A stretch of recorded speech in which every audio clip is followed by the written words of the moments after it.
Olá, meus irmãos, que a graça e a paz do Senhor Jesus esteja com você mais uma vez aqui juntos para estudarmos mais uma lição da Escola Bíblica Dominical. E nesse quarto trimestre de 2021 nós estamos estudando a lição de adultos da editora Betel, que traz por tema Efésios, uma exposição sobre as riquezas da graça, misericórdia e glória de Deus. E a lição de hoje é a lição de número 6. A revelação do mistério chamado Igreja, aonde tem o texto áureo que diz: e demonstrar a todos qual seja a dispensação do mistério que desde os séculos esteve oculto em Deus, que tudo criou. Éfeso capítulo 3, verso 9. Verdade aplicada. A Igreja de Cristo é a portadora da revelação dos mistérios da graça divina a todos os povos e nações. Os objetivos desta lição hoje é, primeiro, apresentar a nítida visão que Paulo tinha sobre os gentios, segundo, explicar acerca do mistério revelado a Paulo, e terceiro, mostrar que o plano divino não é desconexo. A leitura do texto de referência está em Éfeso capítulo 3, versículo 3, 5, 10, 11 e 12. Diz o primeiro versículo: como me foi este mistério manifestado pela revelação, como acima em pouco vos escrevi, o qual noutros séculos não foi manifestado aos filhos dos homens, como agora tem sido revelado pelo Espírito aos seus santos apóstolos e profetas, para que agora, pela Igreja, a multiforme sabedoria de Deus seja conhecida dos principados e potestades nos céus, segundo o eterno propósito que fez em Cristo Jesus, nosso Senhor, no qual temos ousadia e acesso com confiança pela nossa fé nele. Louvado seja o nome do Senhor. A introdução inicia dizendo que em Jesus Cristo, judeus e gentios se tornaram um só povo. E agora Paulo fala acerca do mistério que esteve oculto em Deus durante os séculos, a igreja. Efésios capítulo 9, capítulo 3, verso 9. Então nós vemos que esse mistério que foi revelado através de Paulo à igreja, ele esteve oculto durante séculos. Porque esse mistério, ou seja, Deus escolhendo um povo para si, um povo especial, zeloso de boas obras, isso já estava nos planos de Deus antes da fundação do mundo.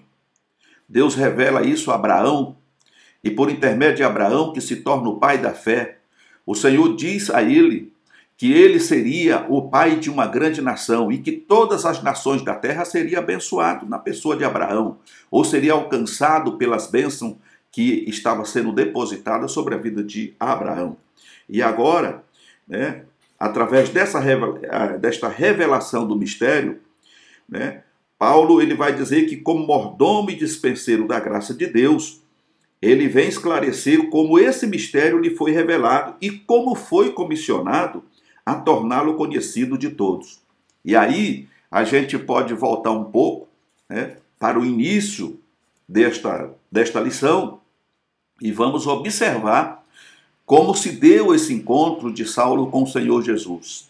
Ele foi escolhido por Deus para ser um porta-voz, para que por intermédio dele esse mistério ou o evangelho fosse pregado a todas as gentes, principalmente aos gentios. Porque, a princípio, quando a gente olha para o Novo Testamento e vê o Senhor Jesus comissionando ali os apóstolos, os discípulos na época, antes do derramamento do Espírito Santo, o Senhor é enfático quando diz: e vós não vos ausenteis de Jerusalém até que do alto sejais revestidos de poder. Então eles permanecem ali, fiel àquilo que Jesus tinha falado. E aí Jesus continua dizendo: e aí após esse revestimento de poder, vocês serão testemunhas, ou seja, as minhas testemunhas, tanto em Jerusalém, como na Judéia, na Samaria e até os confins da terra. Então nós vemos que através dessa ordem de Jesus, eles receberam o poder do Espírito Santo. Eles começaram a pregar em Jerusalém, pregaram na Judéia, pregaram em Samaria, mas esqueceram de levar o evangelho aos confins da terra. E por outro lado, na lição anterior, como vimos na lição anterior, eles não aceitavam os gentios, porque os gentios, conforme vamos ver novamente aqui no comentário desta lição, eles eram pessoas que não mereciam ser salvação. Na lição anterior eles falaram que os gentios não serviam para outra coisa a não ser combustível para o fogo do inferno. E agora eles se mantinham, como a elite de Deus, e a salvação era só para eles, e eles se gabavam, inclusive, de serem filhos de Abraão. Nós vemos, inclusive, na época de Jesus, os embates que muitas vezes Jesus tinha com os fariseus, com os saduceus, com os doutores da lei, quando Jesus batia de frente por conta de algumas coisas que eles não estavam fazendo, e ele dizia assim: olha, nós somos filhos de Abraão, nós nunca fomos escravos de ninguém. Enfim, então quando você lê ali os evangelhos, você vai perceber que o Senhor tinha esses embates com eles porque eles se julgavam a classe de elite. No entanto, estavam fazendo errado, porque a religião tinha se tornado uma religião morna, mórbida, aonde eles não observavam como deveriam observar. Eram muitos ritos e pouca prática. Então nós vemos aqui no ponto 1 que Paulo se torna prisioneiro, e ele se intitula como prisioneiro de Cristo, declarando sua plena confiança em Deus. Ele tinha plenas convicções de que não somente havia recebido a revelação do mistério, mas também havia sido comissionado a difundi-lo entre os povos gentios. E aí ele aceita esse desafio, ele se coloca à disposição do Senhor e vai fazer a obra de Deus conforme a determinação do Senhor Jesus. Ser testemunha entre reis, no meio dos reis, dos nobres e de todas as classes sociais. Então Paulo se torna agora um dispenseiro. E aí ele vem citar que o Senhor o comissionou como dispenseiro do mistério que lhe havia revelado e lhe deu a responsabilidade de compartilhar esse mistério com os gentios. Paulo não era apenas um prisioneiro de Jesus Cristo, era também um ministro enviado por ele para revelar aos gentios as riquezas incompreensíveis e ocultas até então. Paulo havia recebido de Deus uma dispensação. O termo dispensação vem de duas palavras gregas, que é oikos, que significa casa, e nemo, que significa distribuir e repartir, e indica a administração da casa, ter a chave do cofre, ou o ofício de alguém que a administrava.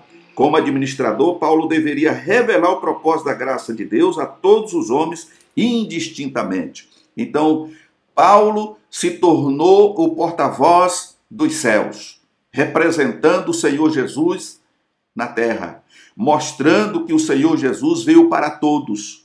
O Senhor não veio apenas para uma classe específica, mas quando João 3,16 declara que Deus amou o mundo de tal maneira que deu seu Filho unigênito para que todo aquele que nele crê não pereça, mas tenha a vida eterna, Paulo então estava revelando que muitas das vezes as discussões que existiam entre judeus e não judeus, e até dos judaizantes, que eram pessoas que tinham se tornado judeu, porque para eles, os judeus, para poder servir a Deus era necessário passar pela circuncisão e guardar todos os ritos mosaicos, enquanto que eles mesmos, judeus, de elite, de nascença, não conseguiam observar. Agora imagine um gentio se tornando judaizante e observar tudo aquilo.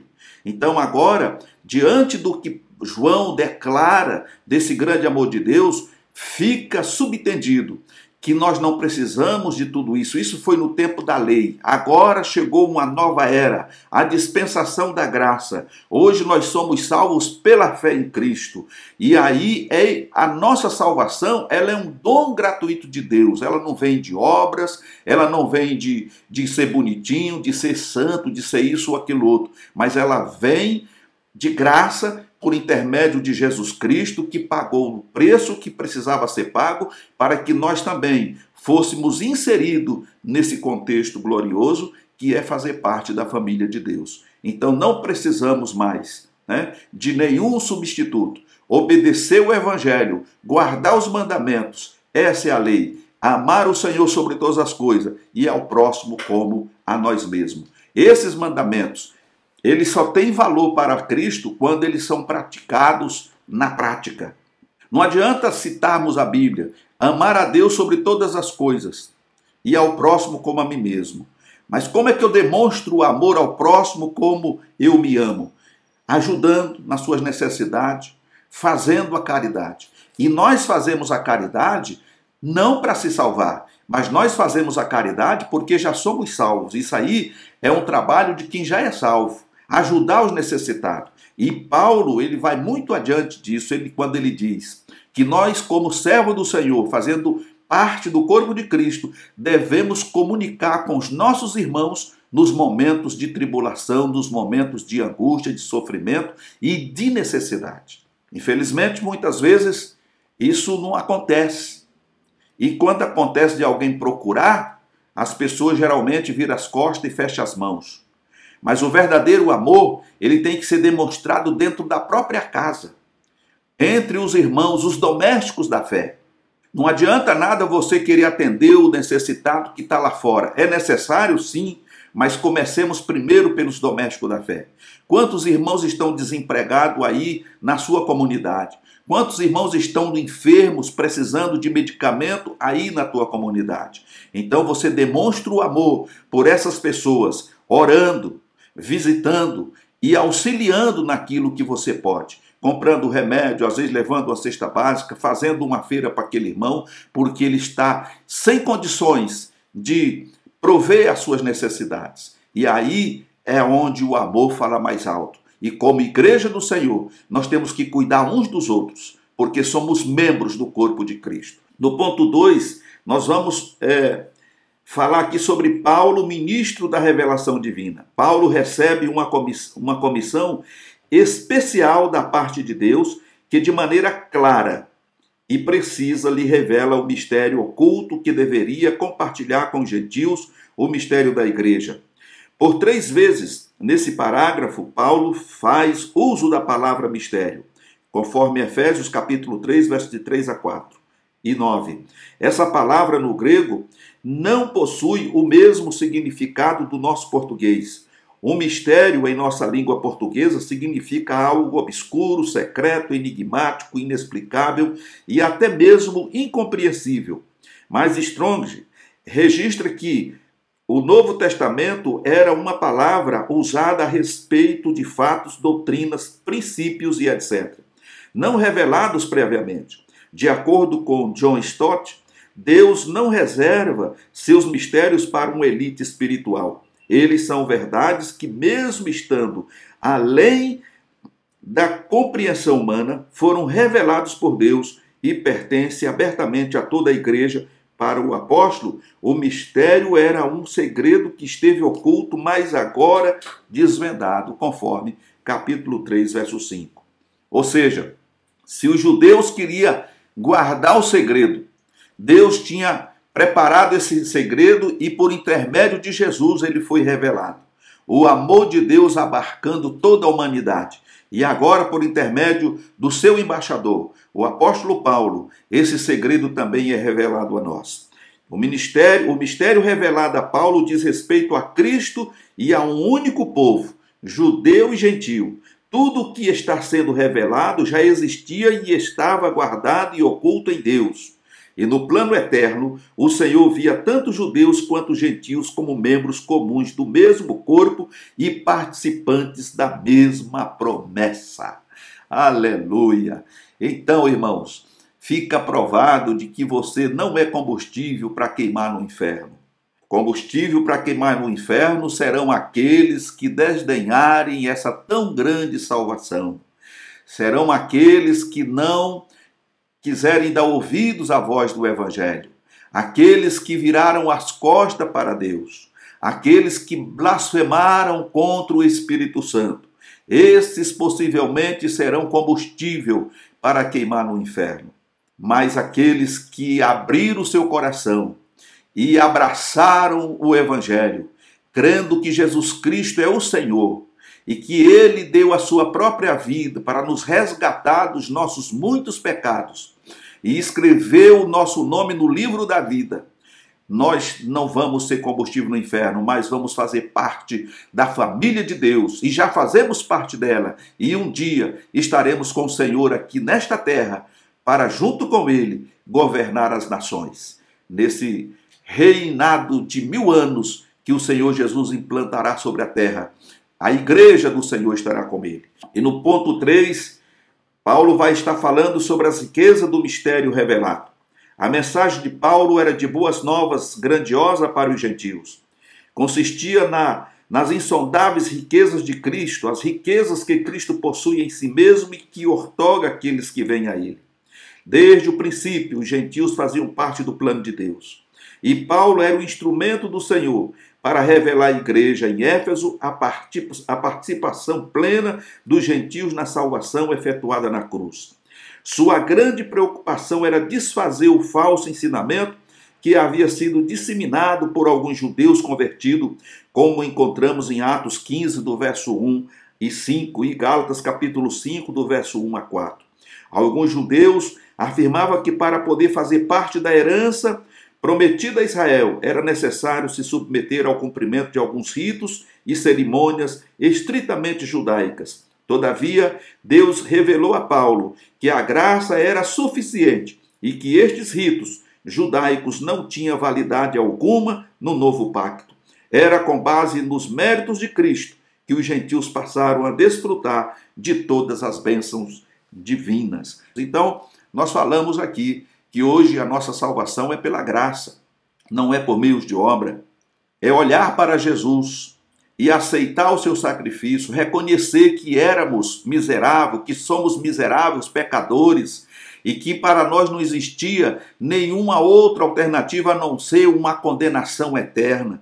Mas por meio de Cristo nós fomos tirados do lamaçal de pecado, fomos reconciliados com Deus e agora Deus nos recebe como filhos e como filhos nos tornamos co-herdeiros com Cristo. E agora, irmãos, nós fazemos parte dessa família, judeus e gentios, no mesmo corpo, membros inseridos no corpo de Cristo, no qual Ele, Cristo, é a cabeça. Ainda vemos aqui, no último ponto, para concluirmos, que as riquezas insondáveis de Cristo, Paulo já tinha feito uso da expressão riquezas, mas agora ele acrescenta um adjetivo, incompreensíveis ou insondáveis. Aí John Stott diz que significa literalmente cuja pista não pode ser achada, indicando tratar-se de algo que não é possível se obter mediante esforços humanos. Na versão grega de Jó 5.9 e 9.10 se refere às obras de Deus. Encontramos também este adjetivo em Romanos 11.33, mas agora tem sido revelado, Efésios 3 e 5, e somos chamados a participar destas riquezas. Elas refletem tudo o que se refere à glória de Cristo, sua divindade, a salvação, a libertação da escravidão da carne, sua glória meritória na cruz do Calvário. Da mesma forma que o mar se torna insondável por sua profundidade, assim são essas riquezas. Elas são todas nossas e estão à nossa disposição. Deus não poupou riquezas ao nos salvar. Então, nós somos participantes de uma grande riqueza. Muitas vezes as pessoas perdem o sono, muitas vezes as pessoas ficam preocupadas com aquilo que tem, com aquilo que está depositado nos bancos, com aquilo que está na bolsa de valores, e ele fica preocupado se o ladrão roubou, se o ladrão vai roubar, um sequestro relâmpago e etc e tal. Irmãos, nós somos herdeiros de uma grande riqueza. Nós temos, irmãos, tudo de bom. Aqui muitas vezes não temos uma casa para morar, pagamos aluguel, e louvado seja Deus que Deus nos dá condições de pagar um aluguel. Outros não têm condição de pagar aluguel, moram numa choupana, não tem problema, glória a Deus por isso. Mas o importante é que um dia nós seremos proprietários de uma grande riqueza, estaremos com o Senhor no céu, passaremos uma semana, 7 dias ou 7 anos desfrutando de uma festa gloriosa. E depois estaremos com o Senhor reinando por 1000 anos. Não teremos mais tristeza, não teremos mais dores, não teremos enfermidade. e o Senhor promete enxugar dos nossos olhos toda lágrima. Aqui choramos, aqui nos entristecemos, aqui somos perseguidos, aqui nós gememos muitas vezes, mas temos uma esperança e perseveramos na fé, que um dia estaremos com o Senhor para todo sempre. Louvado seja Deus, e graças a Deus que o Senhor nos trouxe para perto. Não fomos desprezados, não fomos jogados fora e não nos tornamos combustível para o fogo do inferno, como queriam os judeus. Hoje, tanto eles como nós fazemos parte dessa família santa. Louvado seja o nome do Senhor. Ao expor todo o mistério que lhe fora revelado e anunciar as riquezas insondáveis de Cristo, Paulo apresenta-lhes um intenso rogo para que seus amigos não desanimassem. Que exemplo admirável e motivador. Não vos desanimeis. Vamos continuar firme, perseverante, né? Atentos, vigiando, porque a qualquer momento a trombeta soará. E quando isso acontecer, o Espírito Santo se encarregará de nos levar ao encontro do Senhor nos ares. Que Deus em Cristo te abençoe e te guarde. Querendo Deus, retornaremos numa próxima oportunidade. A você que tem nos acompanhado e ainda não faz parte desta família, que ainda não se inscreveu no canal, se inscreva no canal, venha fazer parte desta família de adoradores. Você que já faz parte, compartilhe esses vídeos nas suas redes sociais, deixe o seu comentário, dê aquele like, que isso é muito importante para que a plataforma do YouTube divulgue isso para outras pessoas. Quanto mais pessoas dá o like, mais o YouTube vai perceber que as pessoas gostaram e assim ela vai estar distribuindo para mais gente. Isso é importante para nós. O nosso objetivo aqui é alcançar o maior número de pessoas possível nesse planeta Terra, a começar pelo nosso país. Então, eu me despeço de você na paz do Senhor Jesus.